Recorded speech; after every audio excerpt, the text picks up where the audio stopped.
আজকে আমি academy video করব, তবে একটু অন্য ধরনের ভিডিও। আজকে পশ্চিমবঙ্গে সুপ্রিম কোর্টের নির্দেশ অনুযায়ী 26,000 স্কুল শিক্ষক চাকরিহারা হয়েছে। এই চাকরিহারাদের উপর নানা রকমের শারীরিক মানসিক অত্যাচার চলছে।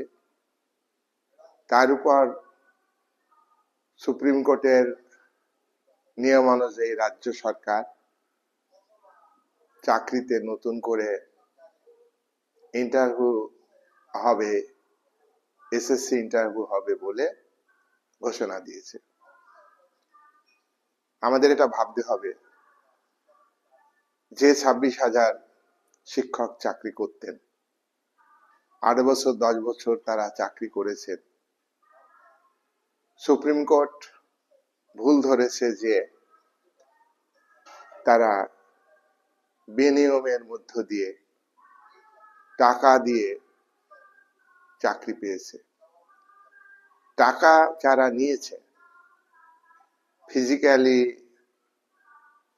জনগণ দেখতে পেয়েছে অন ক্যামেরাতে, কিন্তু টাকা কারা কারা দিয়েছে সেটা কিন্তু আদালত প্রমাণ দিতে পারেনি।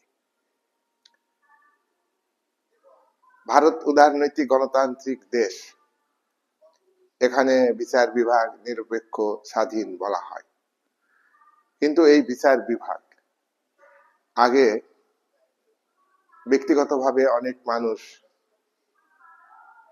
চাকরি পেয়েছে, সেখানে বিনিয়োগের প্রশ্ন উঠেছে, কিন্তু আদালত হিউম্যান গ্রাউন্ডে তাদের চাকরি দিয়েছে। কিন্তু আজকে যেটা 26,000 সেক্ষেত্রে প্রযোজ্য হচ্ছে না। কারণ হলো এই আর্থিক দুর্নীতি চাকরির ক্ষেত্রে এটা প্রাতিষ্ঠানিক দুর্নীতি। এই প্রাতিষ্ঠানিক দুর্নীতিতে জনগণ যুক্ত না, এই প্রাতিষ্ঠানিক দুর্নীতিতে রাজ্য সরকার যুক্ত। রাজ্য সরকারের দ্বারা পরিচালিত স্বশাসিত শিক্ষা বোর্ড যুক্ত, ইন্টারভিউ বোর্ড যুক্ত। তাদের কোনো শাস্তি হচ্ছে না, তারা আজকে জেলের বাইরে ঘুরে বেড়াচ্ছে এবং কেউ জেলের মধ্যে আছে। তাদেরকে সুপ্রিম কোর্ট